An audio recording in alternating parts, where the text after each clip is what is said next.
থেকে অনুষ্ঠান, সেই অনুষ্ঠানে উপস্থিত এনএফআইটিউ এর রাজ্য সভাপতি, বিজেপি রাজ্য কমিটির সদস্য মাননীয়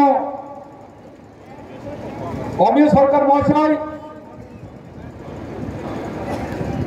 জেলার রাজ্য সম্পাদক মানস দে, এই জেলার সভাপতি মাননীয় দেবাশিস রায়, নমস্কার এবং প্রণাম জানাচ্ছি। বন্ধু, যে সংগঠনটা করতে এসছে তার নাম এনএফআইটিউ, আর যারা আমরা সংগঠন করতে এসছে ছাওয়ার পথে চলে গেছেন। ছাওয়া পশ্চিমবঙ্গ নির্বাচন, আর এই নির্বাচনে তৃণমূলের চোখে চোখ রেখে শ্রমিকের যে অন্যায় হচ্ছে তার বিরুদ্ধে আন্দোলন করতে হবে। তাই সকলকে আহ্বান করবো, ছাওয়াতে না বসে রোদে আসুন, রোদে এসে আন্দোলন করতে হবে।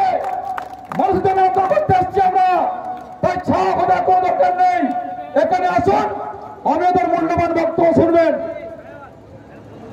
এই আসানসোল সাংগঠনিক জেলায় যেভাবে একের পর এক কারখানা বন্ধ হয়েছে, সিআইটু মনে আছে আমাদের সিপিএম সংগঠন, তারা কারখানা গেটে গেটে ঝান্ডা টাঙ্গিয়ে বলতো ইনকিলাব জিন্দাবাদ, ইনকিলাব জিন্দাবাদ, দিতে হবে দিতে হবে, এই দিতে হবে করে পশ্চিমবঙ্গের এবং এই জেলার একের পর এক কারখানা বন্ধ হয়েছে বন্ধু।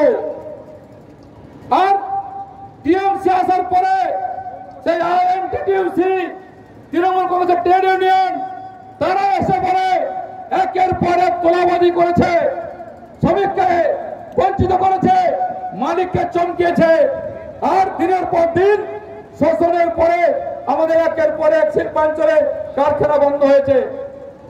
এই শিল্পাঞ্চলে জেলায়, এই রানীগঞ্জ বেল্টে আমরা জানি এখানে যে আমাদের জুট মিল ছিল, সেই জুট মিল হাজার হাজার শ্রমিক কাজ করতে বন্ধ হয়ে গেছে।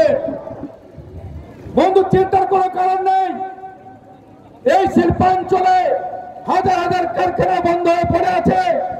আজকে ইএসআই নেই, পিএফ নেই, প্রতি মুহূর্তে শ্রমিকদের বঞ্চিত করা হচ্ছে।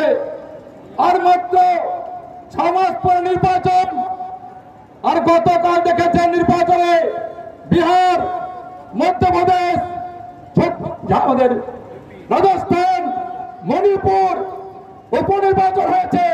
সেখানে কংগ্রেস কেউ দলকে ধূলিসাৎ করে দিয়ে বিজেপি ক্ষমতায় এসছে। আর বিহার, যে বিহার দেখেছেন সকালে যখন এখানে জোর লেগে যাচ্ছিল, দিদির কি চিন্তা, দিদির ভাইয়ের মাথায় নেমে পড়েছে, তারা দই মাছ নিয়ে রাস্তা নেমে পড়েছে। আর তৃণমূল কংগ্রেস কিছুই নেই বিহারে, তারপরে তারা কিন্তু মিডিয়াতে বিভিন্ন বক্তব্য নিয়ে যাচ্ছেন। বিহারে ক্ষমতায় এসছে আমরা, 3 বার মুখ্যমন্ত্রী, 4 বারে মুখ্যমন্ত্রী হবে। তারপরেও বিহারে সমস্ত নেতারা, কংগ্রেস, সিপিআই, সিপিএম, আরজেডি সকলে মিলে বিজেপিকে হারাবার জন্য জোট করেছিল, এনডিকে হারানোর জোট করেছিল। মানুষ আমাদের সঙ্গে আছে। মোদীজির উন্নয়ন পশ্চিমবঙ্গে আসলে পড়েছে, তাই বিহার নির্বাচন শেষ হয়েছে। আর কয়েক মাসের মধ্যে পশ্চিমবঙ্গে নির্বাচন হবে।